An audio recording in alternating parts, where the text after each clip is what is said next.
I'm sorry. I can't afford this date. The words tore from her throat, a choked whisper wrapped in shame. The glittering chandeliers of the restaurant seemed to dim, the soft murmur of other diners turning into a roaring judgment in her ears. But what he did next changed everything. Before we find out what happened, tell me, have you ever felt like you were in a place you didn't belong? Press that like button if you know the feeling. And let's begin our story. Zara felt the weight of the moment press down on her, a physical force that made it hard to breathe. The man sitting across from her, Gene, had been nothing but a perfect gentleman all evening. His smile was easy, his eyes kind, and he had listened, truly listened, when she spoke about her mundane job at the administrative office, making it sound far more interesting than it was. But the entire time, a frantic, screaming voice in her head had been doing the math. The appetizer prices alone were more than her weekly grocery budget. The bottle of wine he'd ordered without a second thought could have paid her electric bill. She had agreed to this date, flattered by his attention and captivated by his quiet confidence, telling herself she deserved a night of fantasy. But reality was a cruel accountant, and the bill, now lying innocently on the pristine white tablecloth, was its final ledger. Her heart hammered against her ribs, a frantic drumbeat of panic.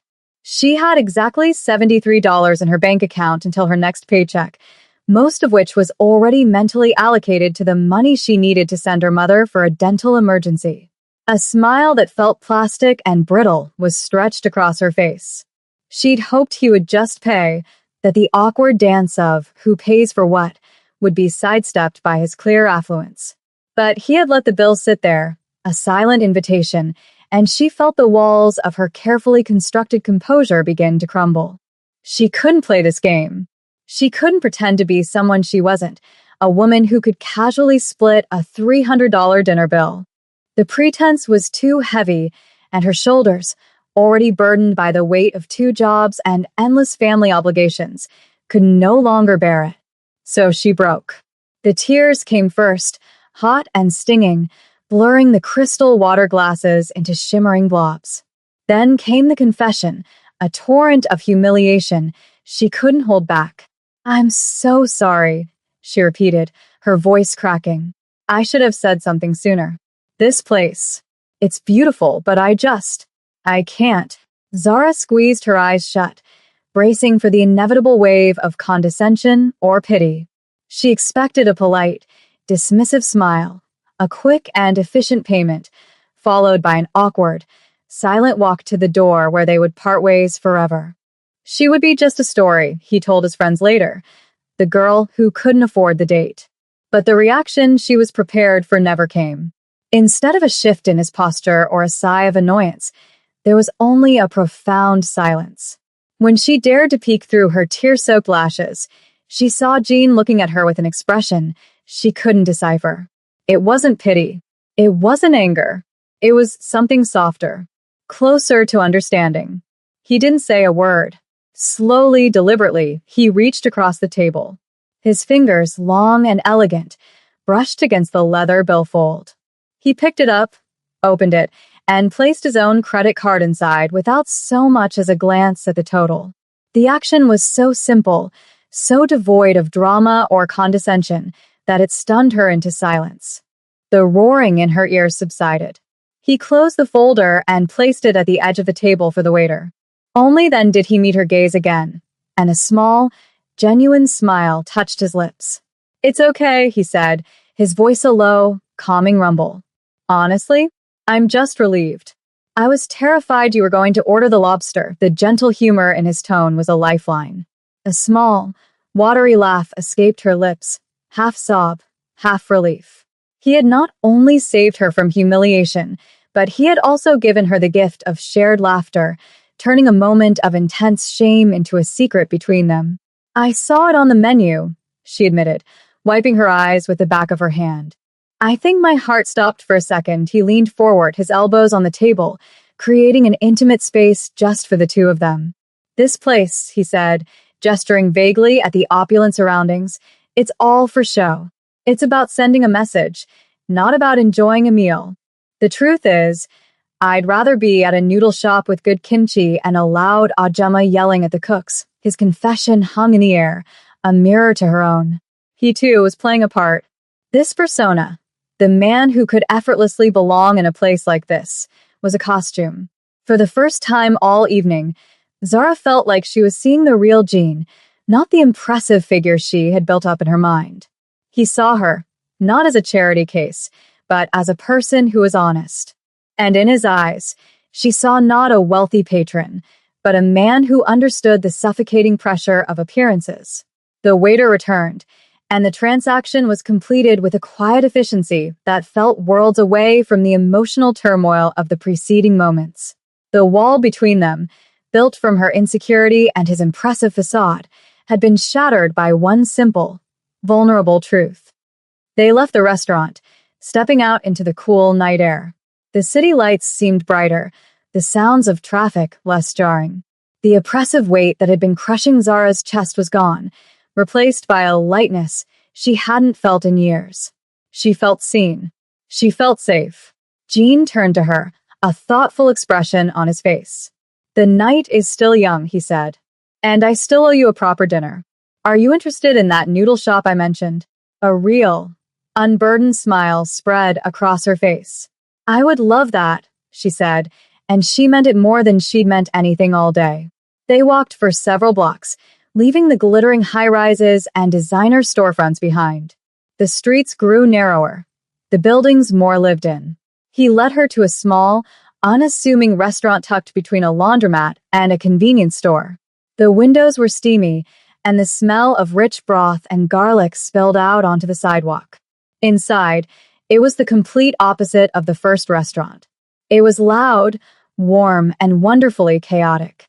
An elderly woman with a kind, wrinkled face shouted a greeting at Jean from behind the counter, and he bowed respectfully, calling her Imo, Auntie. The sterile silence was replaced by the clatter of chopsticks and the happy chatter of families sharing a meal. They sat at a small wooden table, and Jean ordered for them both in fluent Korean, a rapid-fire exchange with the owner that ended in a shared laugh. Minutes later, 2 huge, steaming bowls of soup were placed before them, filled with chewy noodles, savory broth, and perfectly spiced kimchi.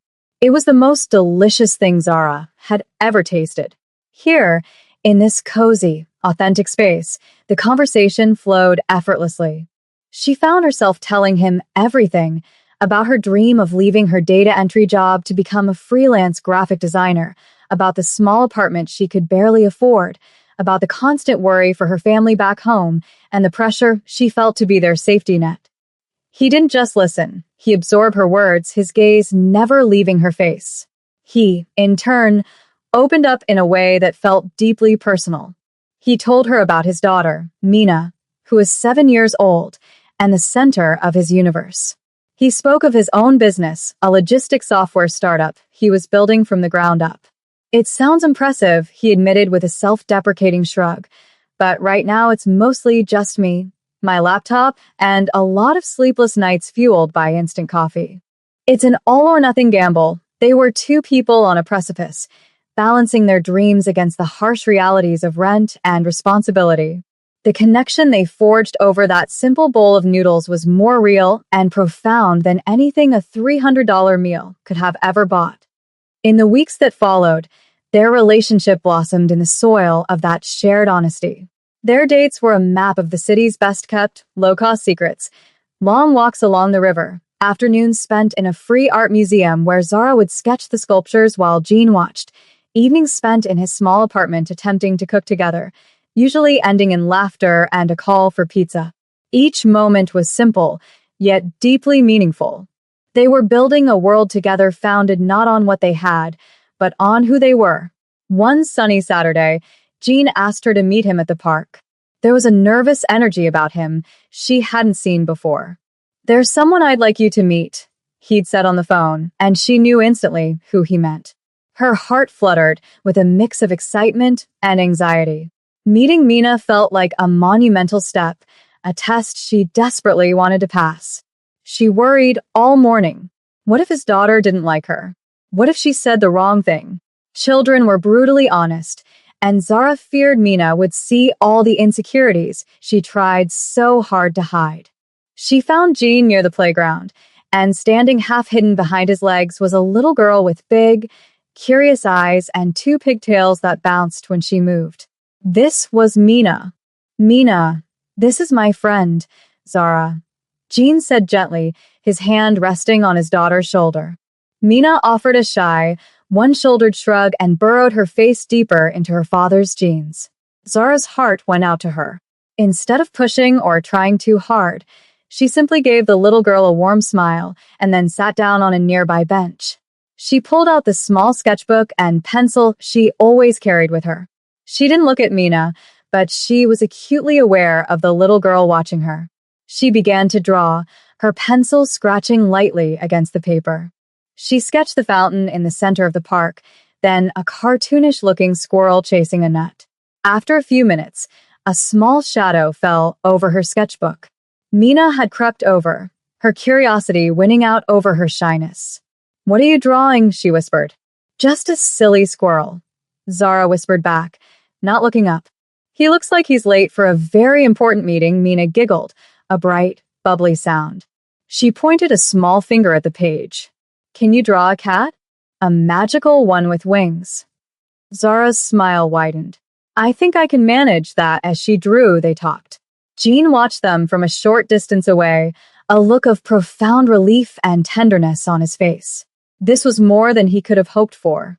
After Zara had finished the magical flying cat, Mina looked up at her, her expression serious. "My dad talks about you," she said, her voice clear as a bell. "He smiles when he says your name." Everything felt perfect, almost too perfect. A small, insidious voice in the back of Zara's mind began to whisper that this kind of happiness couldn't last. It was a fear born from a lifetime of waiting for the other shoe to drop. The seed of doubt was planted not by Jean, but by her cousin, Maya, who she'd been helping with rent for months. Maya worked as a waitress in the city's industrial district and had called Zara one evening, her voice a mixture of concern and conspiratorial excitement. "You're not going to believe who I saw tonight," Maya had said. "Your guy, Jean." She described seeing him late at night, in the alley behind her restaurant. He wasn't alone. He was with two men in dark suits who looked, in Maya's words, like they collect debts for a living. She'd watched as Jean handed one of them a thick, heavy-looking briefcase. The exchange was quick, quiet, and deeply unsettling. "Everyone around here knows him," Maya warned. "They don't call him Mr. Kim. They call him the chairman. They say he runs things. You need to be careful." Zara had defended him instantly, her voice sharper than she intended. "He owns a tech startup, Maya. You don't know what you're talking about," but the words, "the chairman," echoed in her mind. A cold dread began to seep into her bones. She started noticing things she'd previously ignored or dismissed. The way Jean was always vague about the specifics of his business partners, referring to them only as investors, the way he often paid for things in cash, peeling bills from a thick wad he kept in his pocket. The cryptic phone calls he would take, walking into another room and speaking in low, clipped Korean. All of his actions, once seen through the lens of a struggling entrepreneur, now took on a sinister new meaning. Her memory flashed back to their first date, to that impossibly expensive restaurant. How could a man running an all-or-nothing startup afford a place like that so easily? The pieces began to click into place, forming a picture she didn't want to see.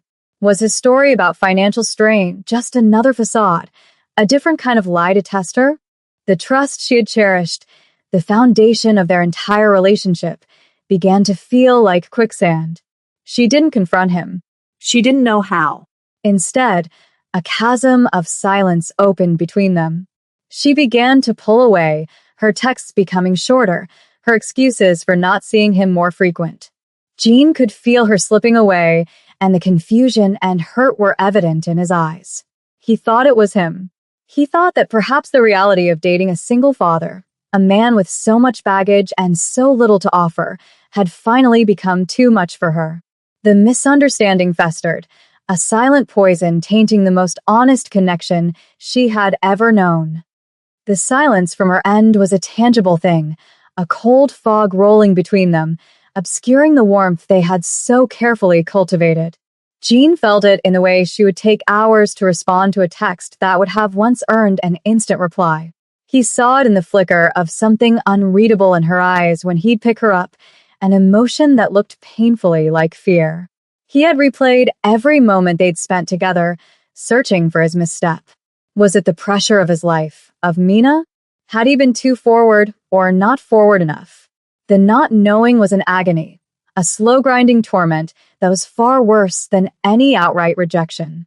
He decided he couldn't live in the ambiguity any longer. He deserved the truth, and more importantly, she deserved the chance to give it. He asked her to meet him at the park, the same one where she had first met Mina. It felt like a lifetime ago. When she arrived, she looked pale and drawn, her usual vibrant energy muted. They sat on the bench, the laughter of children on the playground a stark contrast to the heavy quiet between them.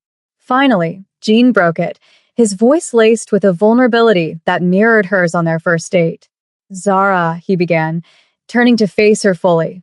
"I feel you pulling away from me. If I've done something, or if this is just too much, please just tell me." The silence is harder than the truth. Whatever it is, her gaze fell to her hands, twisting in her lap. The dam of her fear finally broke. "I know," she whispered, the words barely audible. "I know who you are," he frowned, confused. "What are you talking about?" She finally looked at him, her eyes filled with a terrifying cocktail of fear and accusation. "My cousin saw you in an alley late at night with those men. She told me what they call you." She took a shaky breath.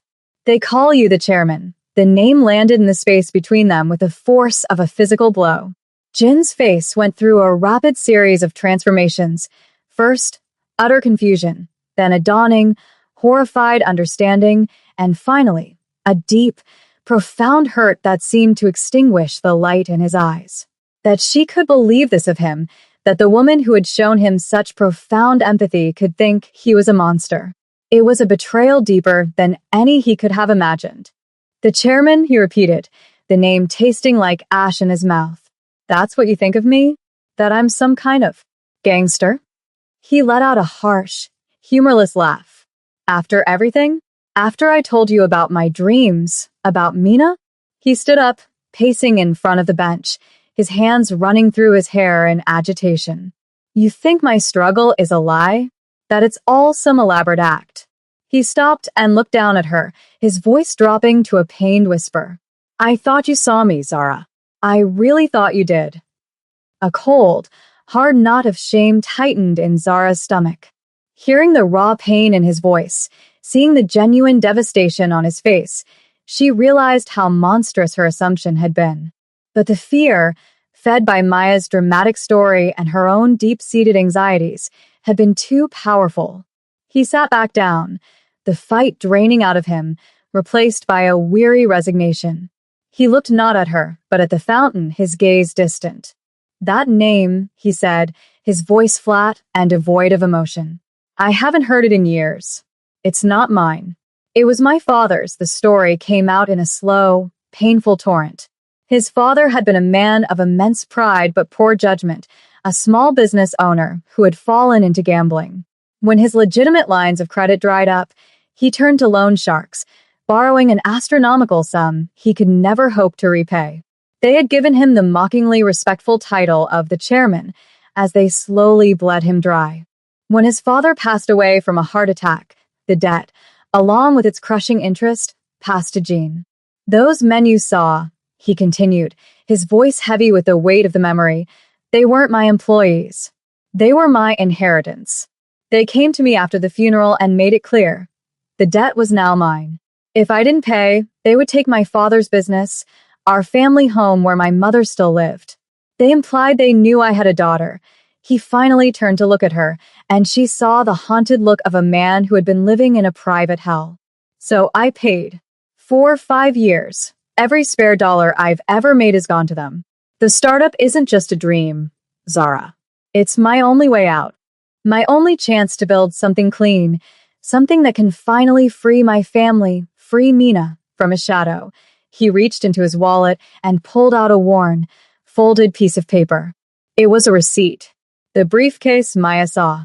That was the last payment. It was everything I had. I sold my father's old car. I emptied my savings. It was the final installment on a nightmare I thought would never end. He looked at her, his expression not angry, but exhausted. I kept it from you because I was ashamed. I didn't want this ugliness to touch you or Mina. I didn't want you to look at me and see my father's mistakes. But I see now that by trying to protect you, I just pushed you away. I let you believe the worst. The truth washed over Zara, cleansing the fear but leaving behind a thick residue of guilt. She had taken his quiet strength for something sinister, his private burdens for a dark secret. He wasn't a criminal. He was a man of profound honor, sacrificing his own present for his family's future. He had been carrying this impossible weight alone, all while trying to build a new life and be a good father. Tears welled in her eyes, but this time they were not for herself. They were for him, for the sleepless nights he must have spent worrying, for the shame he carried that was never his to bear, for the loneliness of his struggle. She reached out and placed her hand over his. His skin was cold. "Jean," she whispered, her voice thick with emotion. "I am so sorry. I should have trusted you. I should have come to you. I should have asked. It was my own fear that got in the way. Can you ever forgive me?" He looked down at her hand on his, and a long, shuddering breath escaped him. It was the sound of a man letting go of a burden he had carried for far too long. He turned his hand over and laced his fingers through hers, his grip tight, anchoring. "There's nothing to forgive," he said, his voice softer now. "You were scared. I understand. I couldn't bear the thought of losing you over a lie." She moved closer on the bench, closing the distance between them. "You're not going to lose me," she said with a fierce certainty that surprised them both. "You're the most decent, honorable man I have ever met. You've been carrying all of this by yourself, but you don't have to anymore." Not anymore. In that moment, something shifted between them. The fragile, budding romance, threatened by misunderstanding, was now being reforged in the fires of absolute truth. It was stronger, deeper, and more resilient than before. She saw him not as a perfect, untouchable man, but as a flawed, beautifully human person who had faced down his demons with quiet courage. And he saw in her partner someone who wasn't afraid of his scars, who didn't run from the ugliness of the past, but who chose to stay and hold his hand through it. He leaned his forehead against hers, closing his eyes. "I love you, Zara," he murmured, the confession a release of every pent-up emotion. She brought her other hand up to cup his cheek. "I love you, too, Jean," she replied, her own confession sealing the promise that his struggle was now their struggle. Their future, whatever it held, was something they would build together. 1.5 years passed, a period of quiet, steady construction. The final payment to the loan sharks had been a true liberation. A cloud had lifted from Jin's life, and the change was visible. The persistent tension in his shoulders eased, and his laughter became more frequent and free. His startup, no longer starved for every last penny, began to thrive.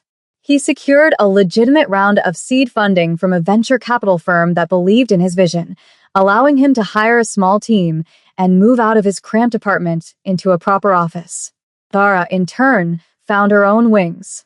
Bolstered by Jin's unwavering belief in her talent, she finally quit her soul-crushing administrative job. She started her freelance graphic design business, and fueled by late nights and a passion she'd long suppressed, she began to land clients. Her income was inconsistent at first, but it was hers, earned on her own terms. Their lives intertwined seamlessly. They were a team in every sense of the word. She would help him with branding for his startup, and he would help her with the accounting for her business. They navigated the challenges of co-parenting Mina, who adored Zara and had started calling her Auntie Z. Their home was filled with the easy chaos of family life. Crayons scattered on the coffee table, the smell of Zara's slightly burnt cooking attempts mingling with the aroma of Jin's perfectly made kimchi stew, and the sound of Mina's laughter echoing through the halls. One crisp autumn evening, Jean told Zara he wanted to take her out. No reason, he said, just because. He took her back to the little noodle shop, the place where their story had truly begun. The same kind-faced Ajumma greeted them like family, bustling over to pinch Mina's cheeks and bring them their usual order without even asking. The air was thick with the comforting smell of broth and the warm chatter of other diners. After they had finished their meal and Mina was happily doodling on a napkin, Jean reached across the table, his expression a mixture of love and nervousness. He took Zara's hand. "Do you remember our first date?" he asked, his voice low. She smiled. "The disastrous one or the perfect one?" He chuckled. "Both. At that first restaurant, I was trying to be someone I wasn't. I was trying to impress you with money I didn't really have, in a place I didn't even like. And here is where I felt like myself for the first time. You let me be myself." He slid out of the booth and knelt on one knee on the worn linoleum floor. The restaurant's chatter seemed to fade into a low hum. He pulled a small, simple box from his pocket. It wasn't fancy, but it was clear he had chosen it with care. "Zara, you came into my life and showed me that vulnerability isn't weakness. You taught me that true wealth has nothing to do with a bank account. It's about honesty, trust, and having a partner to share the burdens with. You are my partner in everything. I don't want to spend another day of my life without you by my side. Will you marry me?" Tears streamed down Zara's face as she nodded, unable to speak. "Yes," she finally managed to whisper, a sound filled with all the love and relief and joy of their entire journey. "Yes, of course. Yes." Jean slid a delicate, beautiful ring onto her finger as a smattering of applause broke out from the other diners who had been watching the scene unfold.